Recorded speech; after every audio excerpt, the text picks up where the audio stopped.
बहुत पुरानी बात है। एक पहाड़ की चोटी पर एक गरीब पतिप रहते थे।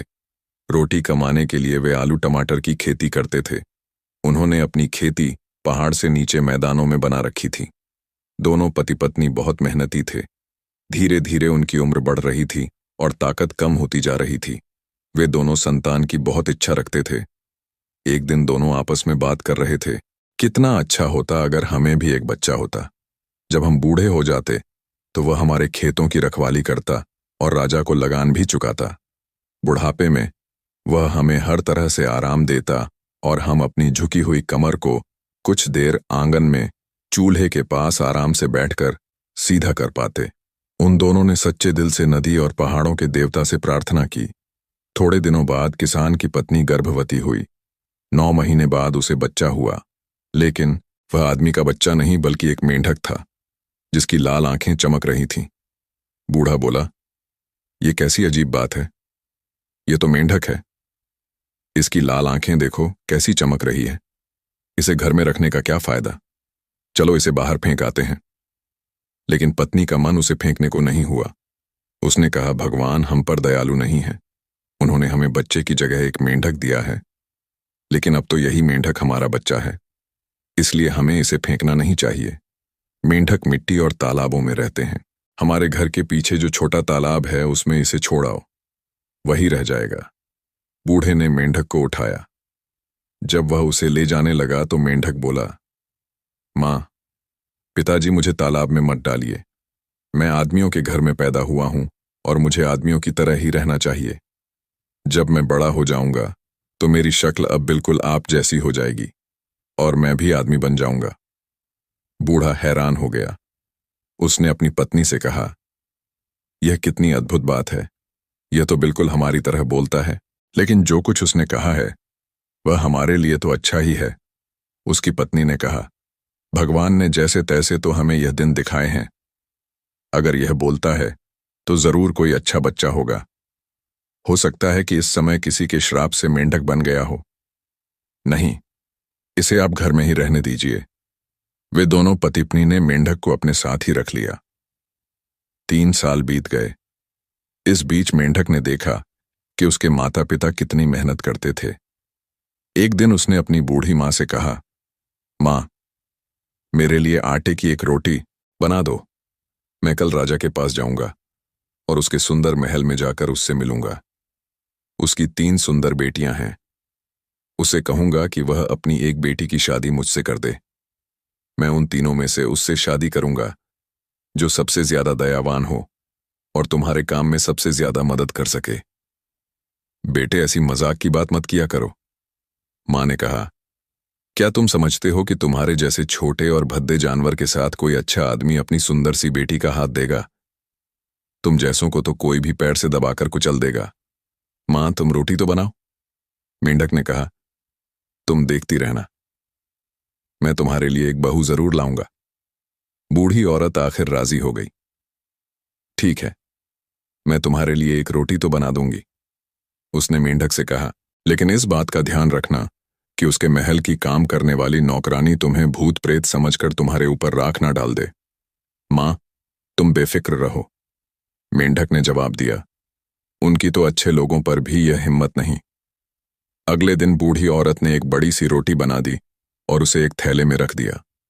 मेंढक ने थैला अपने कंधे पर लटकाया और कूदता हुआ घाटी के किनारे बसे राजा के महल की ओर चल दिया। जब वह महल के दरवाजे के पास पहुंचा तो उसने दरवाजा खटखटाया। महाराज, महाराज, दरवाजा खोलो। राजा ने किसी को दरवाजा खटखटाते सुना और अपने नौकर को बाहर देखने भेजा। नौकर हैरान होकर लौटा। उसने कहा, महाराज, बड़ी अजीब सी बात है, एक छोटा सा मेंढक दरवाजे पर खड़ा आपको पुकार रहा है। राजा के मंत्री ने कहा, महाराज, यह जरूर कोई भूत प्रेत है, इस पर राख डलवा दीजिए। राजा राजी नहीं हुआ। उसने कहा, नहीं, रुको, यह जरूरी नहीं कि वह कोई भूत प्रेत ही हो। मेंढक पानी में रहते हैं, हो सकता है कि वह जल देवता के महल से कोई संदेशा लेकर आया हो। जिस तरह देवताओं का स्वागत किया जाता है उसी तरह इसका करो। पहले उस पर दूध छिड़क दो, इसके बाद मैं खुद देखूंगा कि वह कौन है और मेरे राज्य में किस लिए आया है। उसके नौकरों ने ऐसा ही किया। मेंढक का उसी तरह सम्मान किया गया जैसे देवताओं का किया जाता है। उन्होंने उस पर दूध छिड़का और कुछ दूध हवा में भी उड़ाया। उसके बाद राजा खुद दरवाजे पर आ गया और उसने पूछा, मेंढक देवता, क्या तुम जल देवता के महल से आ रहे हो? हम तुम्हारी क्या सेवा कर सकते हैं? मैं जल देवता के महल से नहीं आ रहा हूं। मेंढक ने जवाब दिया, मैं तो अपनी ही इच्छा से आपके पास आया हूं। आपकी सब लड़कियां शादी के लायक हैं। मैं उनमें से एक से शादी करना चाहता हूं। मैं आपका दामाद बनने आया हूं। आप मुझे उनमें से किसी एक का हाथ दे दीजिए। राजा बात को सुनकर बहुत डर गए। राजा बोला, तुम कैसी बेतुकी बातें कर रहे हो? आईने में जरा अपनी शक्ल तो देखो। कितने भद्दे और बदसूरत हो। कितने ही बड़े बड़े महाराजाओं ने मेरी बेटियों से शादी करना चाहा, लेकिन मैंने सबको मना कर दिया। फिर मैं कैसे एक मेंढक को अपनी बेटी ब्याह दूं? जाओ, बेकार की बातें मत करो। मेंढक बोला, इसका मतलब यह है कि आप मुझसे अपनी बेटी की शादी नहीं और उसके सब नौकर मेंढक की करेंगे। कोई बात नहीं, अगर आप मेरी बात इस तरह नहीं मानेंगे तो मैं हंसना शुरू कर दूंगा। राजा मेंढक की बात सुनकर गुस्से से लाल हो गया।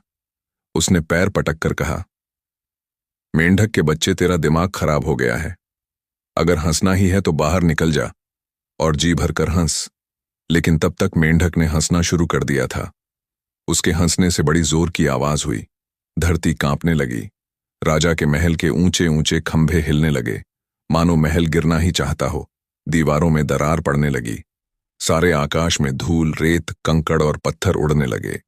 सूरज और सारा आकाश अंधेरे से ढक गया। चारों ओर धूल ही धूल दिखाई देने लगी। राजा के घर सब लोग और नौकर जाकर उछलते फिर रहे थे और अंधेरे में एक दूसरे से टकरा रहे थे। किसी को नहीं मालूम था कि वे क्या कर रहे हैं और यह सब क्या हो रहा है। आखिर में दुखी होकर राजा ने खिड़की से बाहर अपना सिर निकाला और बोला, मेंढक महाशय, अब कृपा करके अपना हंसना बंद कर दीजिए।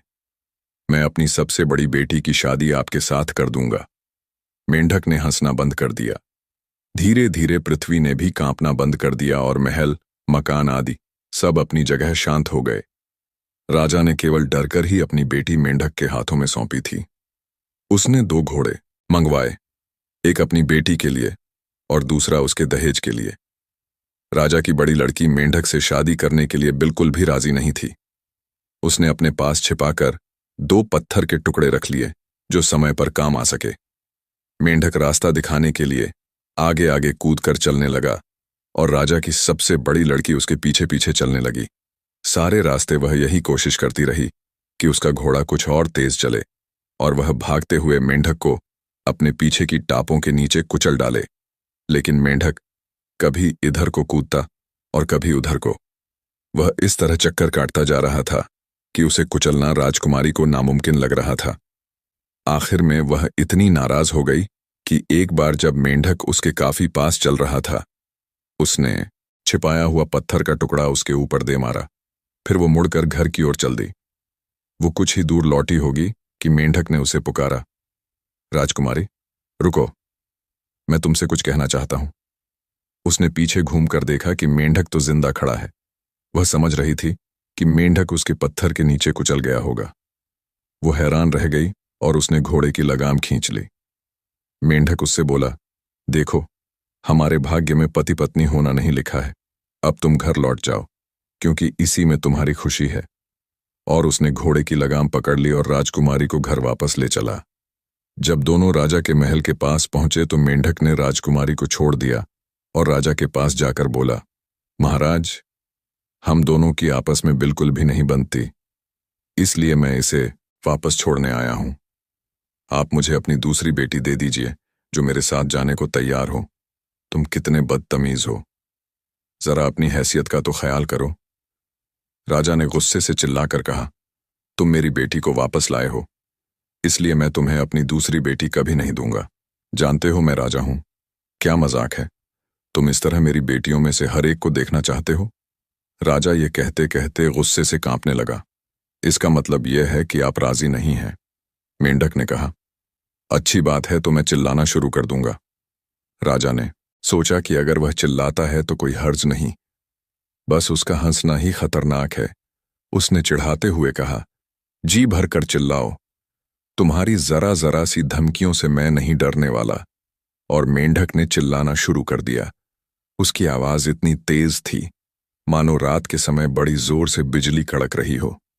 चारों ओर बिजली की कड़कड़ाहट ही सुनाई दे रही थी और पहाड़ों से नदियों में इतना ज्यादा पानी आने लगा कि कुछ ही पलों में सब नदियों में बाढ़ आ गई। धीरे धीरे सारी जमीन पानी के बहाव गिरने लगी और पानी चढ़ता चढ़ता राजा के महल तक आ पहुंचा। राजा ने अपनी गर्दन खिड़की से बाहर निकाली और चिल्लाकर कहा, मेंढक महाशय, चिल्लाना बंद कीजिए, नहीं तो हम सब मारे जाएंगे। मैं तुम्हारे साथ अपनी दूसरी बेटी की शादी कर दूंगा। मेंढक ने तुरंत ही चिल्लाना बंद कर दिया और धीरे धीरे पानी नीचे बैठने लगा। राजा ने फिर अपने नौकरों आदेश दिया कि 2 घोड़े अस्तबल से निकाल कर लाओ, एक राजकुमारी के लिए और दूसरा उसके दहेज के सामान के लिए।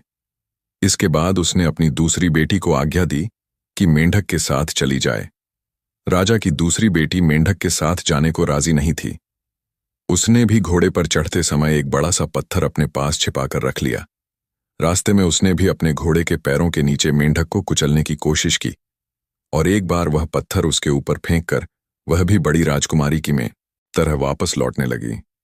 लेकिन उसे भी वापस बुलाकर मेंढक ने कहा, राजकुमारी, हम दोनों के भाग्य में एक साथ रहना नहीं लिखा है, तुम घर वापस जा सकती हो। यह कहकर उसके घोड़े की लगाम हाथ में लेकर वो चल दिया। मेंढक ने राजा के हाथ में उसकी मझली बेटी का हाथ पकड़ा दिया और बोला कि अपनी सबसे छोटी बेटी की शादी मुझसे कर दो। इस बार तो राजा के गुस्से का ठिकाना ही ना रहा। उसने कहा, तुमने मेरी सबसे बड़ी लड़की को लौटा दिया और मैंने तुम पर दया करके अपनी मझली बेटी दे दी। अब तुमने उसे भी लौटा दिया और मेरी सबसे छोटी लड़की के साथ शादी करना चाहते हो। तुम बहुत बेहूदे हो। कोई भी राजा तुम्हारी इस बदतमीजी को बर्दाश्त नहीं कर सकता। तुम कानून के खिलाफ चल रहे हो। उसके गले में आखिरी शब्द अटक गए। एक छोटे से मेंढक ने उसे इस तरह नचा रखा था कि वह बहुत ज्यादा परेशान हो रहा था। मेंढक ने शांति से जवाब दिया, महाराज, आप इतना नाराज क्यों होते हैं? आपकी दोनों बेटियां मेरे साथ शादी करने के लिए राजी नहीं थी, इसलिए मैं उन्हें वापस ले आया।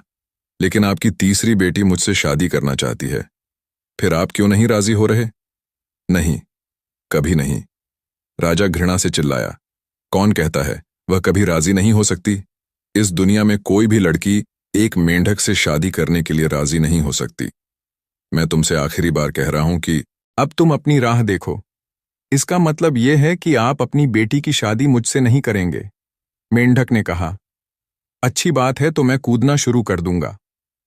राजा वैसे मेंढक की बात से डर तो गया था, लेकिन उसने गुस्से में ही जवाब दिया, तुम उछलो कूदो खुद को, जो जी में आए सो करो, जी भर करो।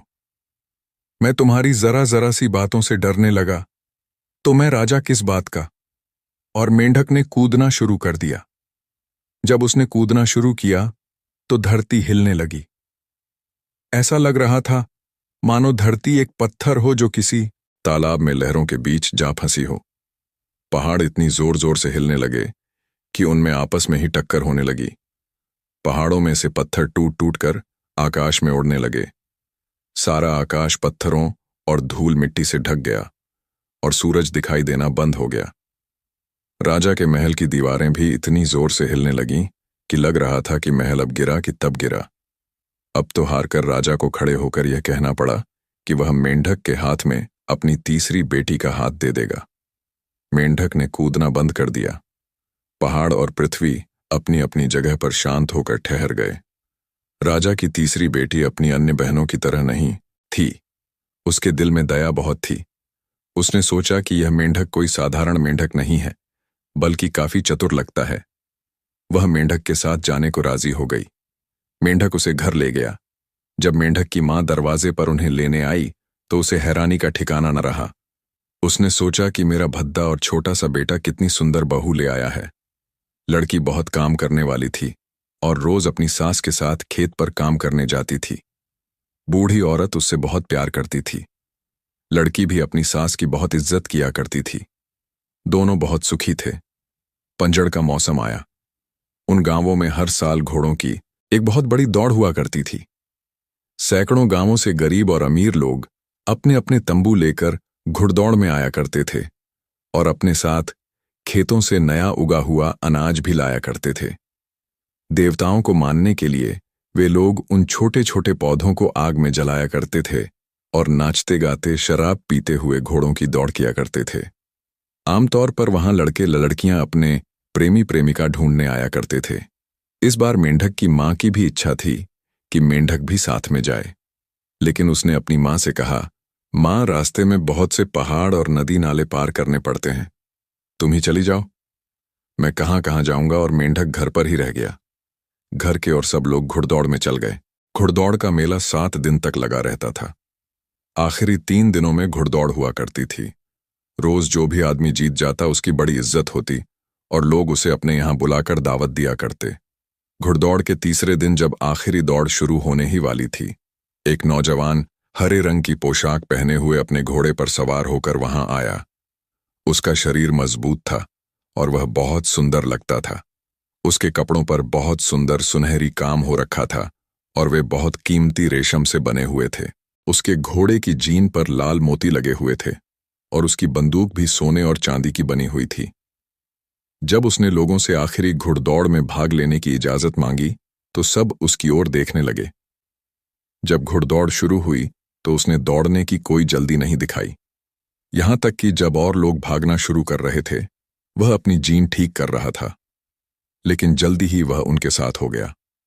घुड़दौड़ के बीच में भी जिस समय अन्य सब दौड़ने वाले नौजवान एक दूसरे से आगे निकलने की कोशिश कर रहे थे, वो आराम से चल रहा था और दौड़ के बीच में ही उसने अपने सिर के ऊपर उड़ते हुए 3 कबूतरों का अपनी बंदूक से शिकार किया। द्वार के बीच में ही उसने अपने घोड़े की जीन में से कुछ सोने के सुंदर फूल निकाले और उन्हें अपनी बाईं ओर वाले लोगों के ऊपर फेंक दिया। इसी तरह जीन की दाईं ओर से उसने कुछ चांदी के फूल निकाले और उन्हें अपनी दाहिनी ओर वाले लोगों के ऊपर फेंक दिया और आगे बढ़ गया। लेकिन जल्दी ही लोगों ने देखा कि उसका घोड़ा आगे भागा जा रहा है।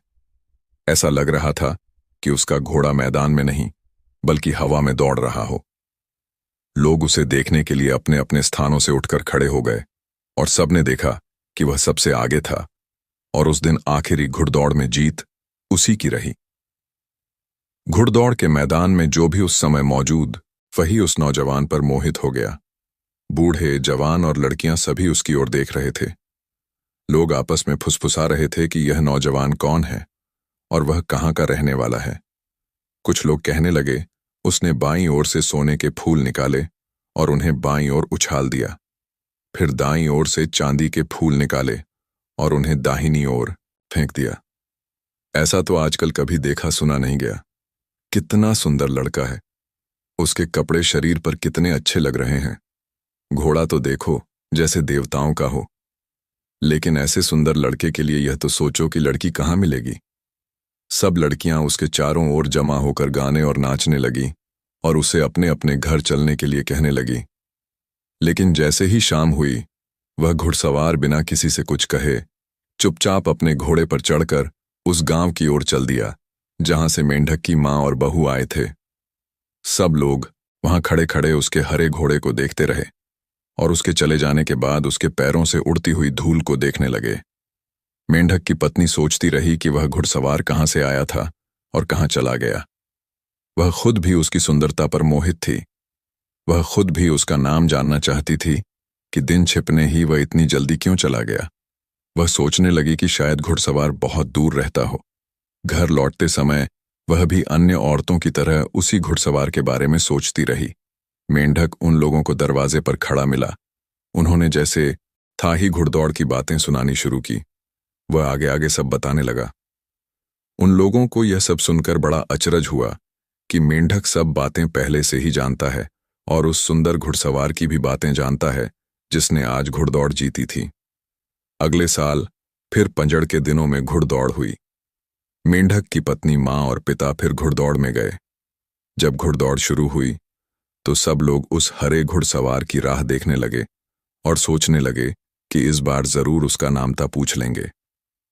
वह कहाँ रहता है और किस राज्य में रहता है, यह पूछे बिना उसे इस बार नहीं जाने देंगे।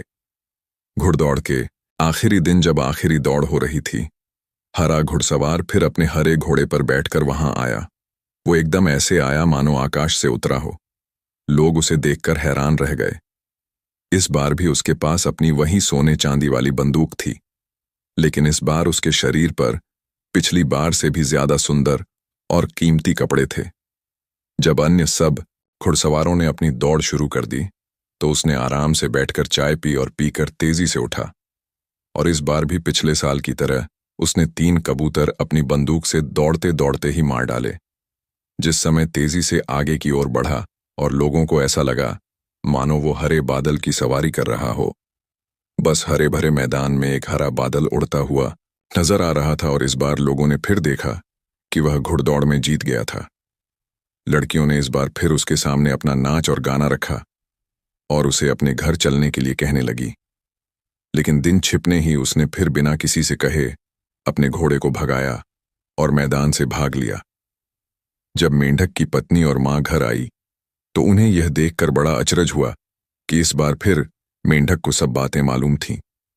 इस बार लड़की के दिमाग में उथल पुथल हुई कि जब वह दौड़ में जाता नहीं है तो उसे सब बातें मालूम कैसे हो जाती हैं। उस घुड़सवार को दिन छिपने से पहले ही क्यों जाना पड़ता है? वो हमारे घर की तरफ ही क्यों जाता है? क्या इस दुनिया में सचमुच ही ऐसा कोई घुड़सवार हो सकता है? फिर मेंढक को उसके बारे में सब बातें कैसे मालूम चल जाती हैं? यही सब बातें उसके दिमाग में घूमती रही। आखिर में उसने तय किया कि वह इन बातों का पता लगाकर ही रहेगी। इस साल फिर घुड़दौड़ आई। मेंढक की पत्नी मेले में गई। उसने सब काम किए, लेकिन आखिरी दिन जब आखिरी घुड़दौड़ होने वाली थी, वह अपनी सास से बोली, माता जी, मेरे सिर में बहुत जोर का दर्द हो रहा है। मैं घर जाना चाहती हूं। आप मुझे एक खच्चर दे दीजिए। लड़की की सास और ससुर उसका बहुत ख्याल रखते थे। उन्होंने उसे खच्चर दे दिया और कहा कि वह घर चली जाए। जब वह अपने सास ससुर की आंखों से ओझल हो गई, तो उसने खच्चर को तेजी से घर की ओर दौड़ाया। जब वह घर पहुंची तो उसने सबसे पहला काम जो किया वह था मेंढक को ढूंढने का, लेकिन उसे मेंढक कहीं भी दिखाई ना दिया। तभी उसे एक कोने में मेंढक की खाल पड़ी दिखाई दी, जो उसके पति की ही थी। उसने उसे उठा लिया और उसकी आंखों से खुशी के आंसू बहने लगे। उसने सोचा कि मैं कितनी भाग्यशाली हूं। मेरा पति कितना सुंदर है और कितनी अच्छी घुड़सवारी करता है। मैं तो उसके बिल्कुल लायक नहीं हूं। आज मुझे कितनी खुशी है। वह बार बार अपने आंसू रोकने की कोशिश करती, लेकिन आंसू थे कि रुक ही नहीं रहे थे। वो बार बार मेंढक की खाल को देख रही थी और सोच रही थी कि उसके पति को इतनी गंदी खाल नहीं पहननी चाहिए। वो इतने भद्दे रूप में क्यों रहता है? क्या वो उसके लायक नहीं है? उसे उस खाल से इतनी ज्यादा घृणा हो गई कि उसने उसे जला देने का तय किया। वह सोच रही थी कि जब मेंढक यहां आएगा तो इसी बदसूरत रूप में बदल जाएगा, इसलिए उसने उसे जला दिया। जब उसने खाल जलाई तो सूरज डूब रहा था। तभी अचानक वो नौजवान अपने हरे घोड़े पर सवार बादलों की तरह उड़ता हुआ वहां आया। जब उसने अपनी पत्नी को खाल जलाते देखा तो उसका रंग डर के मारे पीला पड़ गया और उसने तुरंत घोड़े से उतरकर खाल को आग में जलने से बचा लेना चाहा, लेकिन उसे बहुत देर हो गई थी। मेंढक की केवल एक टांग ही बची थी। उसने एक ठंडी सांस ली और घर के सामने पड़े एक बड़े पत्थर पर जाकर गिर पड़ा। लड़की यह देखकर बहुत डर गई और उसकी सहायता करने के लिए दौड़ी। तुम इतने अच्छे आदमी हो और इतनी बढ़िया घुड़सवारी करते हो, तुम फिर मेंढक क्यों बने रहना चाहते हो? और सब लड़कियों के पति तुम्हारी तरह के आदमी हैं। फिर मेरा ही भाग्य क्यों खराब हो? क्या तुम नहीं सोचते कि यह मुझे कितना बुरा लगता है? लड़के ने जवाब दिया, तुम बहुत ज्यादा जल्दी कर दी थी। जो कुछ भी तुमने किया है वह बहुत जल्दी कर डाला। अभी उसे करने के लिए हमें कुछ दिन रुकना था। अब मैं जिंदा नहीं रह सकता और लोग पृथ्वी पर खुश नहीं रह सकते। क्या मैंने कुछ गलत काम कर डाला? लड़की ने पूछा। बोलो, अब मुझे क्या करना चाहिए? इसमें तुम्हारी गलती नहीं है, मेरा ही दोष है। मैं बहुत ज्यादा लापरवाह हो गया था। यही वजह थी कि मैं घुड़दौड़ में जा पहुंचा। मैं लोगों को अपनी ताकत दिखाना चाहता था, लेकिन अब ना तो हम लोग और नई दुनिया के लोग सुखी रह सकते हैं। मैं कोई साधारण आदमी नहीं हूं, बल्कि धरती माता का बेटा हूं। अगर मैं और ज्यादा मजबूत हो गया होता तो मैं लोगों की मदद करने के लिए खड़ा हो सकता था। मैं ऐसी दुनिया के सपने देखा करता था जिसमें अमीर लोग गरीबों का खून चूसना बंद कर दें और जिसमें अफसर लोग अपने से नीचे के आदमियों को दबाया ना करें। मैं चाहता हूं कि सब लोगों के पास राजधानी में जाने के लिए साधन हो और सब लोग आपस में मिलजुल कर अपनी भेड़ों और बकरियों का व्यापार कर सकें। लेकिन अभी मैं इतना बड़ा नहीं हुआ था और मेरी ताकतें भी अभी बहुत कम थीं। अभी तक मुझ में इतनी ताकत नहीं पैदा हुई थी कि मैं रात की ठंड को बिना अपनी मेंढक की खाल के सह सकूं। इसलिए दिन निकलते ही मैं मर जाऊंगा। जब मैं धीरे धीरे इतना बड़ा हो जाता कि लोगों की इतनी सेवा कर सकता तो मेरे शरीर पर इतनी ताकत पैदा हो जाती कि मैं बिना मेंढक की खाल के रह सकता था। लड़की तुरंत घोड़े पर सवार होकर वहां से चल दी। घोड़ा उसे लेकर हवा में उड़ रहा था। हवा उसे छूकर भागी जा रही थी और वह बादलों के बीच में होती हुई पश्चिम दिशा की ओर उड़ रही थी। आखिर में वह उस महल के सामने आई जो सूरज की तरह लाल लाल चमक रहा था। वो अंदर गई और उसने भगवान से अपनी प्रार्थनाएं। भगवान उसकी बातों की सच्चाई और उसके दुख को देखकर पिघल गए और उन्होंने उसकी बातें मान ली। भगवान उससे बोले, तुम्हारी बातों में सच्चाई है, इसलिए मैं तुम्हारी सब बातें मान लूंगा। लेकिन दिन निकलने से पहले तुम्हें जाकर यह खबर सब घरों में पहुंचा देनी होगी। तुम्हारी प्रार्थनाएं तभी पूरी हो सकेंगी यदि सब लोग इस बात को दिन निकलने से पहले सुन लें। तब यहां इतनी ज्यादा ठंड पड़नी बंद हो जाएगी और तुम्हारा पति रात को भी बिना मेंढक की खाल के रह सकेगा। लड़की खुशी के मारे फूली नहीं समा रही थी। उसने भगवान को धन्यवाद दिया और अपने घोड़े पर चढ़कर घर की ओर चल दी, जिससे दिन निकलने से पहले ही वो इस समाचार को घर घर फैला सके। लेकिन जब वह घाटी में घुसी तो उसका राजा पिता किले के दरवाजे पर खड़ा हुआ था। जब उसने अपनी बेटी को आते देखा तो वह बोला, क्यों बेटी, तुम इतनी देर गए, यहां क्यों आए हो? उसने कहा, पिताजी, भगवान ने मुझे एक बहुत ही आश्चर्यजनक वरदान दिया है। अब मैं उसे सबको बताने जा रही हूं। जल्दी कहाँ की है? राजा बोला, जरा मुझे तो बताओ, भगवान ने तुम्हें क्या क्या वरदान दिए हैं? पिताजी, मैं 1 मिनट के लिए भी नहीं रुक सकती। मेरे पास इतना समय नहीं है। मैं आपको फिर बता दूंगी। लड़की बोली, यह नहीं हो सकता। मैं राजा हूं और तुम्हें सबसे पहले मुझे ही बताना पड़ेगा। और उसने आगे बढ़कर घोड़े की लगाम पकड़ ली। लड़की जानती थी कि उसका पिता इस तरह नहीं मानेगा, लेकिन वह उससे से जल्द छुटकारा पाना चाहती थी। इसलिए उसने सब कुछ सच सच बता दिया। वह बोली, भगवान ने मुझसे 3 वादे किए हैं। पहला तो यह कि गरीब और अमीर में कोई भेद नहीं रहेगा। राजा ने अपना सिर खुजलाया। वह बोला, अगर गरीब और अमीर में कोई भेद नहीं रहेगा तो मेरी इज्जत कौन करेगा और तुम्हारी बहनों के लिए दहेज का पैसा कहां से आएगा? यह कहकर उसने घोड़े की लगाम को और भी कसकर पकड़ लिया। दूसरी बात यह है कि सरकारी अफसर आम जनता को नहीं सताएंगे। यह क्या मूर्खता है? फिर हमारा काम कौन करेगा? हमारी भेड़ बकरी कौन कहीं चलाएगा? हमारे खेत कौन जोतेगा? उसने बड़े ही बेमन से कहा और पूछा कि तीसरा वचन क्या है?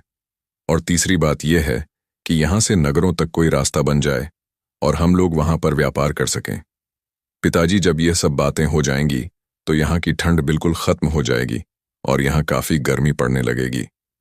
उसके बाद लेकिन राजा ने बीच में ही टोक कर कहा, यह सब बेकार की बातें हैं। ऐसा कभी नहीं हो सकता। हमारा काम अब बिल्कुल ठीक तरह से चल रहा है। हमें शहर जाने की क्या जरूरत है?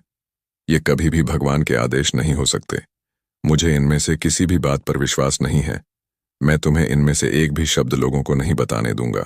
उसने बड़े ही बेमन से कहा और पूछा कि तीसरा वचन क्या है? और तीसरी बात यह है कि यहां से नगरों तक कोई रास्ता बन जाए और हम लोग वहां पर व्यापार कर सकें।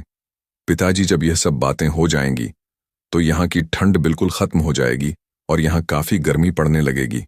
उसके बाद लेकिन राजा ने बीच में ही टोक कर कहा, यह सब बेकार की बातें हैं। ऐसा कभी नहीं हो सकता। हमारा काम अब बिल्कुल ठीक तरह से चल रहा है। हमें शहर जाने की क्या जरूरत है? यह कभी भी भगवान के आदेश नहीं हो सकते। मुझे इनमें से किसी भी बात पर विश्वास नहीं है। मैं तुम्हें इनमें से एक भी शब्द लोगों को नहीं बताने दूंगा। पिताजी, मैं अब यहां एक क्षण भी नहीं ठहर सकती। लड़की ने चिल्लाकर कहा, मुझे आप तुरंत जाने दीजिए। उसने भागने की कोशिश की, लेकिन उसके पिता ने घोड़े की लगाम नहीं छोड़ी। बेचारी लड़की बहुत ज्यादा दुखी हो रही थी और उधर उसका पिता उससे सवाल जवाब करने पर तुला हुआ था। तभी मुर्गा बोला। लड़की तेजी से कूदी और घोड़े को छुड़ाना चाहा, लेकिन राजा अभी भी उसे कसकर पकड़े हुए था। वो जोर से चिल्लाया, क्या तुम्हारा दिमाग खराब हो गया है? क्या तुम चाहती हो कि तुम्हारी बहनों की शादी में मैं दहेज ना दूं? क्या तुम अपने पिता की बेइज्जती करना चाहती हो? क्या तुम चाहती हो कि मैं घर का सब काम अपने हाथ से किया करूं? हमारी भेड़ बकरियां कौन चराएगा? हमारे खेत कौन जोतेगा? क्या तुम्हारा दिमाग खराब हो गया है?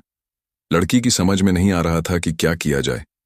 मुर्गा दूसरी बार फिर बोला और इधर उसका पिता उसे छोड़ने का नाम ही नहीं ले रहा था। आखिर में निराश होकर उसने अपने घोड़े को बड़े जोर से कोड़ा लगाया। घोड़े ने राजा को एक ओर फेंक दिया और हवा से बातें करने लगा। लड़की अभी पहले मकान पर ही पहुंच पाई थी कि मुर्गा तीसरी बार फिर बोला। पम फटने लगी थी और अब तक कुछ ही घरों में वह अपनी बात कह पाई थी। लड़की का दिल बैठने लगा। पम फट गई थी और उसका काम अभी आधा भी नहीं हुआ था। अब तो बहुत देर हो गई थी।